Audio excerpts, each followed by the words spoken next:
Welcome to another edition of the Longevity Wisdom Podcast. Today with us, we have a legend, Aubrey de Grey, President and CSO at Lev Foundation, co-founder at Sense Research Foundation, which we all know, and Viento. We're going to talk about longevity, what Aubrey is up to nowadays, and everything in between, the science and where longevity is going nowadays, because lots of new breakthroughs. I've certainly been following David Sinclair quite a lot nowadays, really hopeful about everything that's happening in the field. And obviously, I've been following Aubrey for quite a while. He's probably 20 to 30% responsible for the obsession I have with longevity. So thank you for that, Aubrey. Welcome to the pod. Can you briefly introduce yourself? Tell us a bit more about LEV. Sure, yeah. So, as you say, I am Dr. Aubrey de Grey. I created this new foundation, Lev Foundation, quite recently. It's a kind of my next step beyond Sense Research Foundation.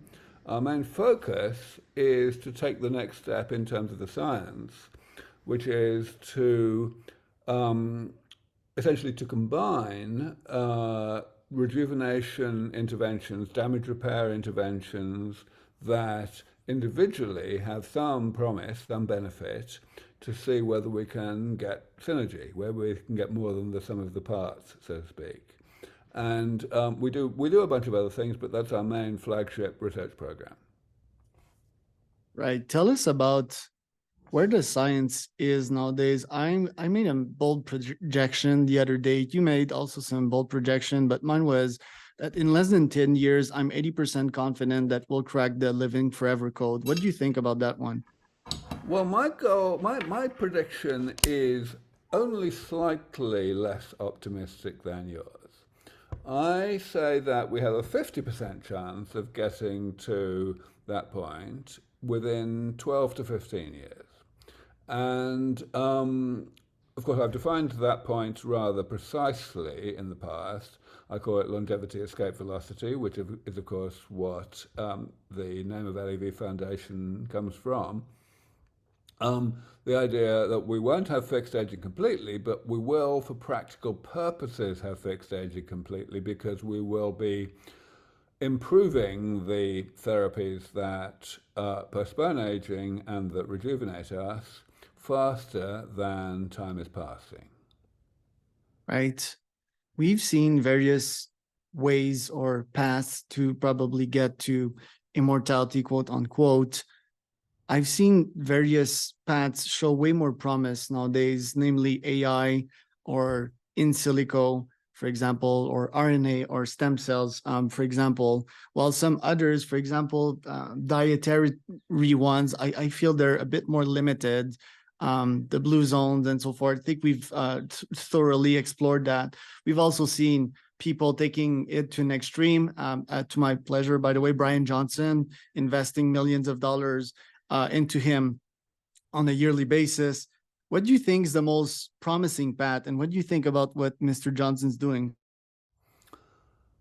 So, in terms of what's more and less promising, I think you have it broadly correct that at the end of the day, we're only going to make really decisive breakthroughs against aging using these rather high-tech approaches, gene therapy, cell therapies, the kind of things that I'm working on. Of course, that's why I'm working on them. The things that we already have, which are more at the level of diet and lifestyle and exercise and so on, are definitely not to be discounted. Those are things that may be able to slightly postpone the health problems of late life in some people, or perhaps in most people.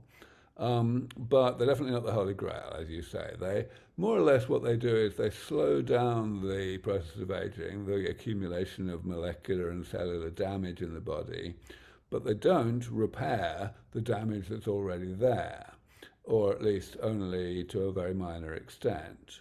So that's essentially why their effects are rather limited. Now, coming to Brian Johnson, so obviously I know Brian quite well, and I absolutely applaud what he's doing. Of course, in terms of what he's doing to himself, privately, that is very much a matter of personal choice. He happens to be very wealthy, and so he's able to put, a seven-digit amount of money into per year into his medical care and his rate of aging, and everyone's entitled to do what they want with their money. But what I am most interested in terms of Brian, is the fact that he is very much in the process of putting out there the details of what he's doing, what worked, what didn't work.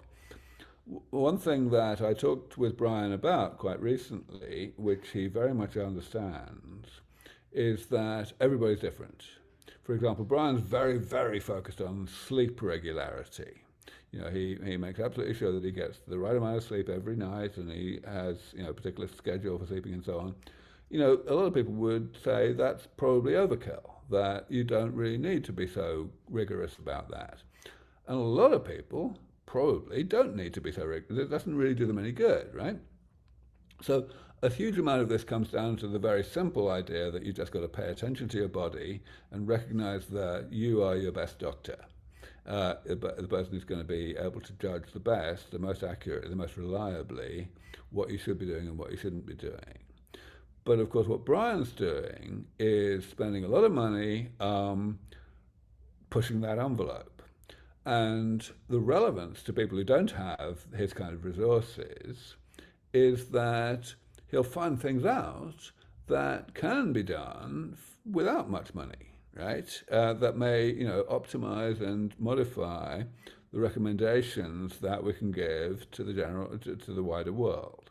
So, I think it's easy to oversimplify what Brian's doing and think of him as, this selfish rich guy, but that's not true at all.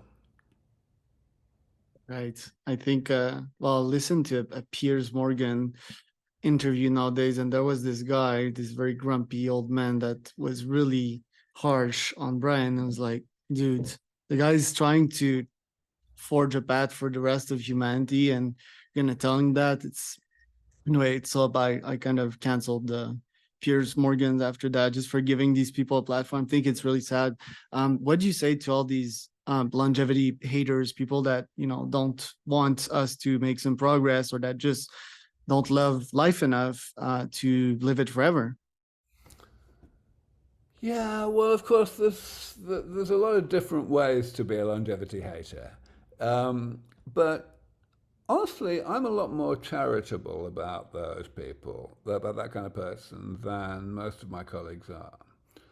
My take is that, this irrationality about aging, trying to pretend that it's a blessing in disguise, is simply a consequence of the fact that for the last few millennia, we have known that aging exists, but we haven't had the faintest chance to do anything about it, and therefore we've had to find some way to put it out of our minds.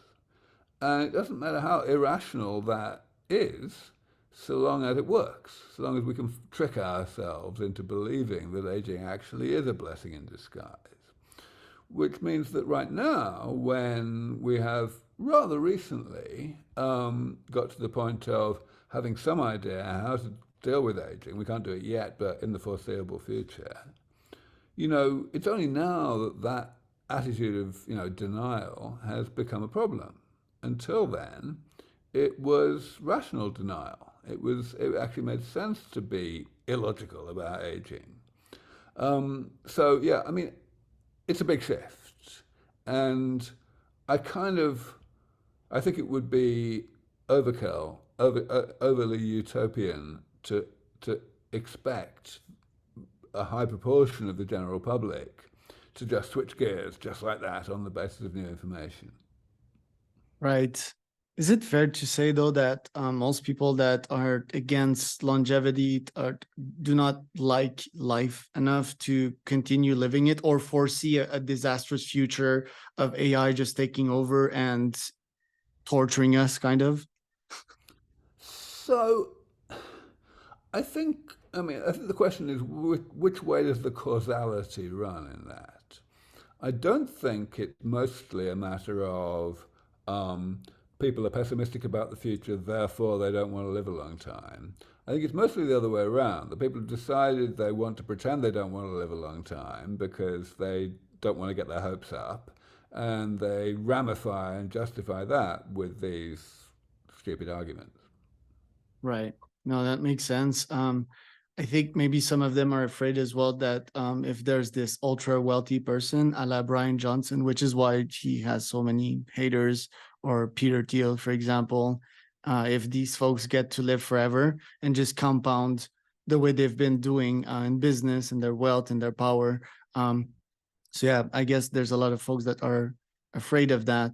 My next question for you is, so we discuss about many paths, and we're seeing a real revolution happening in AI right now. Obviously, there's a lot of hype, but what are the recent discoveries that have impressed you other than AlphaFold? Or you may talk about AlphaFold, for example, but how is AI gonna really like forge a path for longevity moving forward?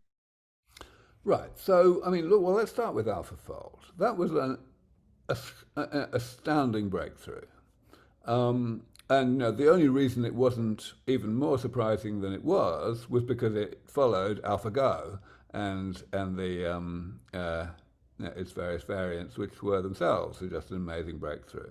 We're only at the cusp of learning what machine learning in its modern form can actually do. There are rumors out there that new versions of AlphaFold that exist right now are way, way better than what existed before.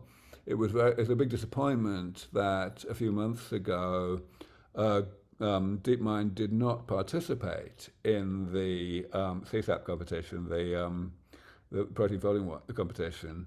And of course, why they don't need to. But there are still definitely, I would be astonished if I were not astonished, by where AlphaFold is now, 2 years after it was able to wipe the floor with the competition at CSAP last time. So that's important. But yes, you're quite right. There are many other ways in which AI and machine learning can help. There is another group also led by an old friend of mine, Alex Zavoronkov. The company is called In Silico Medicine, which is focused on using machine learning for drug discovery and is making great progress, which is why it's doing so well commercially. And of course, beyond that, we have to look at the possibility for AI to help us to shorten the path towards comprehensive damage repair. Here, the issue is, you gather data and you've got to try and see patterns in it and see what to do next and so on.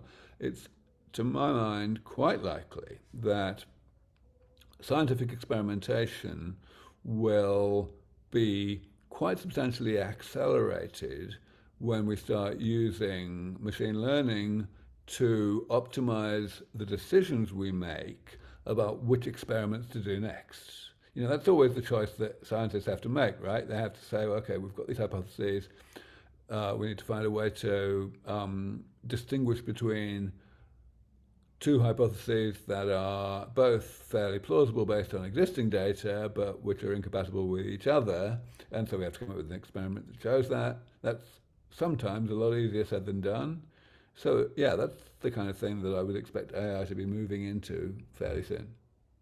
Right. And about In Silico, I'm about to have them on the pod. Do you think we could actually, and I mean, that's incredibly complex, but building some kind of human body in silico, so using computation and having AIs kind of lead its own experiment at scale 100 times faster than we do in the lab? What do you think about that? Well, you have to take into account that when you're asking software to draw conclusions from some input data, the quality of the conclusions depends on the quality of the input data. Right. And indeed the quantity of the input data. That was really probably the single biggest message that we got a decade ago when machine learning took off. So at the end of the day, it's going to be insofar as AI is going to hasten the defeat of aging, it's going to be very much teamwork between the intelligent um, computers and the humans who are doing the work and using judgment to decide what to do next. So let's say that, because by the way, these are some of my ambitions, and I'm thinking of how I would actually do it. And I think the first step would obviously be hardware, which is my nightmare because hardware is usually really hard to have some kind of moat, right? A la Apple, if you want. Um, and companies like Levels exist right now, constant blood glucose monitored. Obviously, there's the Apple Watch that I think they're going to develop some technologies to track the blood. And I think it was infrared that they're using and so forth.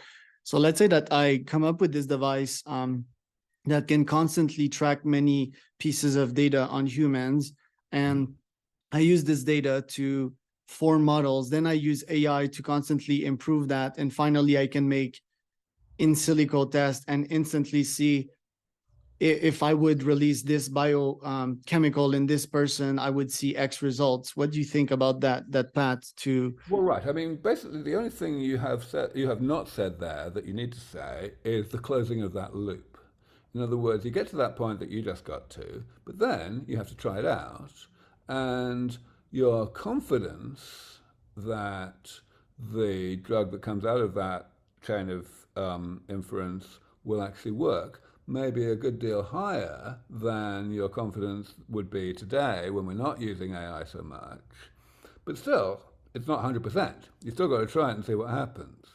And of course, to the extent that it's not 100%, the cases where it doesn't succeed, where the drug doesn't work, this is something that can fold back into the beginning of the chain and, iterate and get a better result the next time. So I don't think it's really going to, qualitatively change the debug cycle of drug discovery, but it is going to quantitatively change it enormously. It's going to speed it up and make it take fewer cycles to get to something that really works. What would be the best non-invasive way to do that? Would it be Apple Watch through Raise? Do you have any ideas of how we could do that, or would it be better to just pop a pill and have some kind of nanobots going Oh, in my well, blood? there's no one answer to that. It depends on what you're trying to address. Remember, aging is this very, very, very multifactorial phenomenon where lots of different processes are going on semi-independently, as in there's a bunch of crosstalk between them, but they all go anyway. And these processes generate different types of damage in the body, which generate in turn different types of pathologies later on. So, there will be, it's going to be very process specific, very mechanism specific. There will be some things where you can use wearables to get good information. There will be some things where the way that you actually address the problem is by oral administration of a pill or whatever, but there will certainly be other things which, on the one hand, in terms of detection, you need to do more than that. You need to like take a blood draw or a biopsy of some kind to figure out what's going on. And then in terms of also in intervention, one may simply have to do something that requires injection rather than oral administration. So, you can't generalize here.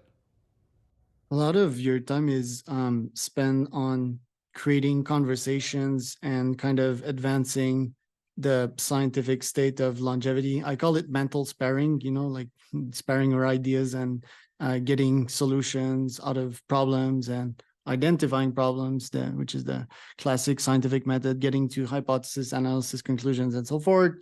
I want to ask you, nowadays with the LEV foundations, what are you working on that you feel that will really advance the state of longevity? Wow. I mean, of course, everything that we do is geared to advancing the state of, well, hastening the defeat of aging, right?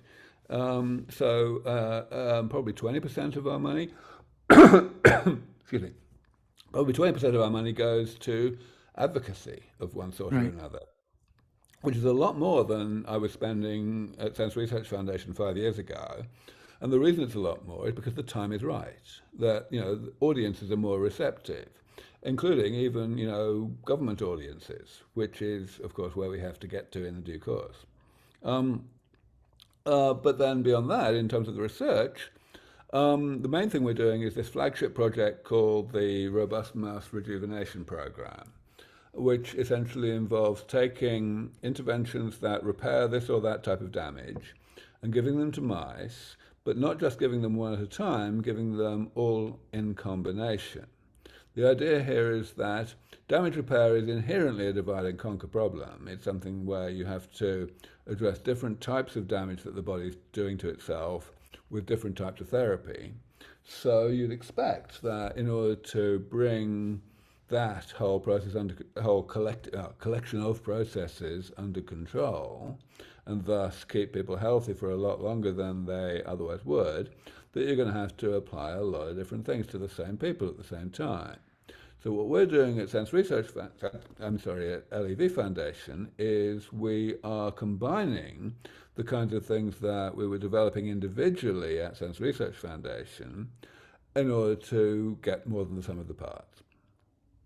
One of the surprising surprising way I've seen of creating massive breakthrough is how OpenAI and Sam Altman reunited an elite team of scientists together in one room, which is, well, to me, it seems really hard to do. First, there's ego. Second, there's convincing them to leave academia and so forth.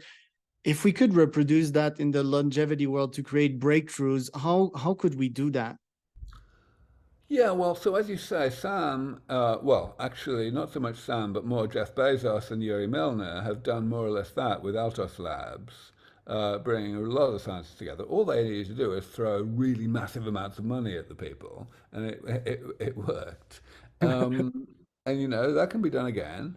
But really, you don't necessarily need consensus. This is not like the Manhattan Project, where everybody had to work together to get a result as quickly as possible.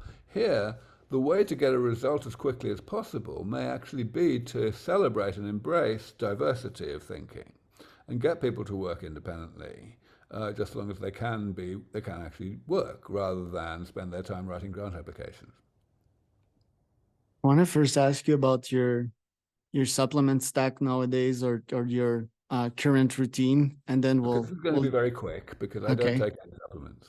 right. You used to, no, or did I hallucinated that? You Right. hallucinated that. Yeah, that's probably Ray Kurzweil that my brain. Okay, so what's your regimen nowadays? Let's call it that Yeah, way. so there's often comparisons are often made between Ray and myself because, of course, we're both prominent longevity Yeah. enthusiasts and crusaders, and yet we are at opposite ends of the spectrum when it comes to supplements. And the question is why, right? And it's not because we have a sharp disagreement about what's appropriate and what isn't. This is something that people often overlook. The difference is that we are just different people metabolically. I'm at the ridiculously lucky end of the spectrum where, I can eat and drink exactly what I like and I don't even need to do any exercise and nothing happens. Like, just nothing happens. Whereas Ray is really very much at the opposite end. He had a lot of cardiovascular disease in his family, and in particular, he came down with type 2 diabetes in his 30s, which is, it's not unheard of, but it's pretty rare. So his supplement regime arose from that. He decided, well, I've got to fix this really. And he tried the standard of care at the time, and it didn't really work. In fact, I think I remember him saying at some point that it made it worse. So he figured it out, he's an inventor, he figured out for himself what was going to work. And it has worked. He doesn't have he's in his 70s now, of course, and he doesn't have a trace of type 2 diabetes. So, it's a very personalized thing. Different people's metabolism are very different. So the only general advice that one can give is pay attention to your body. Right. And you also monitor some of these biosignals in you, like do you monitor blood glucose after you've ate? So did you obviously made some tests on yourself with these findings, right? That you don't need supplement. Well, right. So, I mean, yes, it's not just analysis. It's not just saying, okay, I seem to be doing okay, therefore I am doing okay. I have also had the good fortune over the last 20 years to have been tested a total of, I'm going to say, 7 times now. Really high-end tests that measure 150 different things in your blood, and they measure all sorts of physiological and cognitive and other tests. And yes, I always come out way younger than I chronologically am, which is heartening. It means I must be doing something right. And of course, it means that the rational thing to do, even if it doesn't seem like the right thing to do, the rational thing to do is to be very conservative and just to, if it ain't broke, don't fix it, as they say. Right. You also seem to be a pretty chill dude. I'm not sure if this is genetically, but do you have a routine every day in which you go chill out, walk at the beach? Like what's your trick there? Close to that. I have a hot tub in my yard, and I do spend a lot of time in it, looking at the Right. sky. Right. Which is cool. But in the last few years, I mean, you've occupied like various roles. Some people have pretty much hated on you. How have you kept your stress levels to a reasonable level? What do you think about that? There's a couple of things about that. First of all, intrinsically, I've got a thick skin. I went to the same school as Churchill. It's like, I don't have much difficulty facing down opposition. I've been doing it for a long, long time. 15 or 17 years ago, when the ideas that I have put forward were new, most people didn't understand them. Most people in the academic community. And I faced a lot of acrimony. People who thought that what I was saying was unscientific. It took me quite a few years to, let's just say, explain myself to the world. So now the things that I was saying 20 years ago are completely mainstream, but it took a while. So it's not, I've kind of chosen that life. I've chosen the heretic's path in life with my eyes totally open, if you like. Then, there's also the fact that I've got a lot of fans. I'm a bit of a polarizing character, I guess. I'm out there quite aggressively saying what I say and telling it like it is and pissing a lot of people off. But that is something that appeals to a lot of people who know that if nobody has the guts to piss people off, then things don't happen as rapidly as they could. And so, I'm not short of people who confirm my high opinion of myself. Right. And one thought that came to my mind, you're not really doing the controversy on purpose, I would guess, or you don't mention stuff that is incendiary like a lot of people that we see like always front page do nowadays. It's just that you did the research and you just communicate what you found.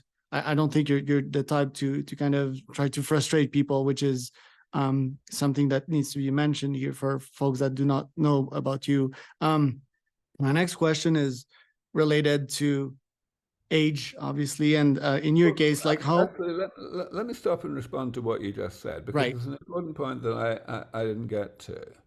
Um, I Mostly the things that I'm controversial for is not what research I've done or overseen and the way I talk about it. Rather, it's how I predict what's going to happen in the future, and in particular, how soon it's going to happen. That's what a lot of my colleagues run away very fast from. Because, there's a very strong entrenched culture in science to avoid overpromising and underdelivering. And I believe that in basic science, where your goal is to understand nature, that's fine. But we're not doing basic science. We're doing medical research. Our work is humanitarian. We are in the business of saving lives and alleviating suffering. And to me, that means that it is absolutely essential to take risks, to take the risk of being wrong, in order to help people to understand that what we're talking about actually is real, pioneering technology that has a good chance of coming to fruition in the foreseeable future. Right. And this is quite rare in the scientific community. You have that CEO-ness to you, that founder-ness of you.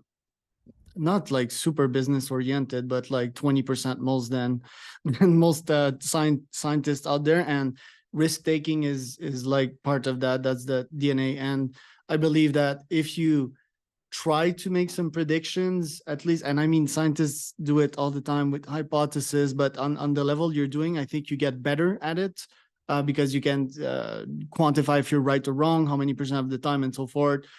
So I believe it's a bold step. It's an essential step also for the science. So thank you for doing that. Regarding my last question, how old do you think you're gonna live? And do you think you're gonna live old enough to see singularity? Well, that depends on two things, right? It depends on how long I live, and it depends on how soon the singularity happens. But I don't really think about the singularity very much. I mean, the technological singularity, as it was defined decades ago, a lot of people still take the view that it won't happen at all. That the idea of a point at which machine intelligence becomes autonomous enough to essentially direct its own self-improvement. That now a lot of people say that's just not going to happen. That there's just like there are inherent limitations on based on how much information the intelligence has. I have an open mind. It's not something I feel I can remotely call myself an expert on. So we'll see. However, if we ask the other question, how long do I think I'm going to live? Then actually, it's something I just don't think about, even though I am an expert in that area. And the reason I don't think about it is because it doesn't bother me. What bothers me is, and what gets me out of bed in the morning is the humanitarian imperative of this. The fact that every day that I succeed in bringing forward the defeat of aging, and I'm hoping that I'm doing that about once a month, every single day I save 110,000 lives, which is how many people die of aging every day, right? Worldwide. It's very easy to get out of bed for that. Just want to share one thought, and that was with the AI letter calling for pause on AI. Yep. And I was a bit drastic on that. I wrote on my Twitter that sure, you can go ahead and kill 20 million people, because that was the math of 110K people dying per day, something around these lines.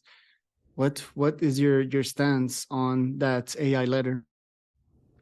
So I saw the letter, and of course I've seen a lot of stuff around it. I was friends with Eliezer Yudkowsky 20 years ago, and he obviously takes an even more extreme stance. He says we shouldn't just have a 6-month moratorium, we should just stop this whole thing completely. Other people are saying the exact opposite. They're saying, the safest thing to do is to go full speed ahead and have as much, diversity of development as possible. Honestly, as I say, I can't remotely consider myself entitled to have an opinion on this. There are people very smart people who've thought about it a lot more than I have, and who know a lot more than I do about where the technology currently is, as well as where it's likely to go. It's like those people having an opinion about how rapidly we're going to defeat aging. I wouldn't pay any attention to their opinions, because they just don't know as much as I do. I think it's not something I ought to have an opinion about. Right. Last question. If people want to have you as an advisor or a co-founder, what does it take? And do you do these types of deals? Like we've seen David Sinclair start his own supplement, which I thought was quite interesting. Do you do any of these types of deals? No. So yeah, David and I are good friends, and we're very similar in some ways. We're both very, courageous and iconoclastic and so on, but we are chalk and cheese in other ways. One of those ways certainly is that he's very entrepreneurial, and I don't have an entrepreneurial bone in my body. So no, I don't co-found things, I don't invest in things, I don't do any of that. I do, however, advise everybody, for free. I choose to, pay my bills in other ways, because if I take compensation of any kind from a group that I advise, then that creates a conflict of interest situation. It diminishes the extent to which I can advise other people. I mean, obviously, I'm not talking about confidentiality here. Obviously, there's still that, but it's very different from conflict of interest. So, no, I maximize my ability to help by doing all my advising for free. Thank you for your service, Aubrey. Where can people find out more about you, about LEV, and how can people help the aging cause? Well, so of course we have a website, Lev Foundation, levf.org, and I'm sure you'll put that in the show notes. I only have one email address. I don't do that thing of having, a public one and a private one, only looking at the private one. So Aubrey at levf.org, you can find me there. You can find me on LinkedIn and Twitter and everything like that.